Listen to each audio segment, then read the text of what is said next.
যে ব্যক্তি কোনো জালিমের হাতকে শক্তিশালী করার জন্য তার সঙ্গে চলাফেরা করে, তার সাথে উঠা বসা করে, তার পক্ষে সাফাই গায়, অথচ সে জানে যে ওই ব্যক্তি জালেম, ওই ব্যক্তি অত্যাচারী, স্বৈরাচার, তখন সেই ব্যক্তি ইসলাম থেকে বের হয়ে যায়।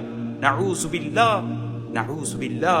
এ সম্পর্কে মিশকাতুল মাসাবিহের 4908 নম্বর হাদিস আল্লাহ রাসূল সাল্লাল্লাহু আলাইহি ওয়াসাল্লাম স্পষ্টভাবে ইরশাদ করেন, যে ব্যক্তি কোনো জালিমের শক্তি বৃদ্ধির উদ্দেশ্যে তার সঙ্গে চলাফেরা করে, উঠা বসা করে, অথচ সে জানে যে ওই ব্যক্তি স্বৈরাচার, ওই ব্যক্তি জালেম, তখন সে ইসলাম থেকে বের হয়ে যায়। নাউযুবিল্লাহ, নাউযুবিল্লাহ। জুলুম এতটাই খারাপ, এতটাই জঘন্য যে স্বয়ং আল্লাহ রাব্বুল আলামিন নিজের উপর এই জুলুমকে হারাম ঘোষণা দিয়েছেন।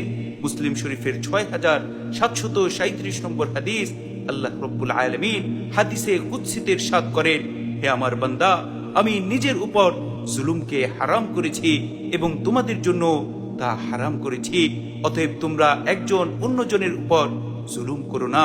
সুতরাং আমাদের প্রত্যেকের উচিত হচ্ছে কখনোই জুলুম না করা। জুলুমের পক্ষে যারা রয়েছে, যারা জুলুম করে, তাদের সাথে ওঠা বসা না করা, তাদের সাথে কোনো প্রকার সম্পর্ক না রাখা। কেননা রাসূল আকরাম সাল্লাল্লাহু আলাইহি ওয়াসাল্লাম জালেম এবং জালেমদেরকে সাহায্যকারীদের সাথে সব রকমের সম্পর্ক ছিন্নের ঘোষণা দিয়েছেন।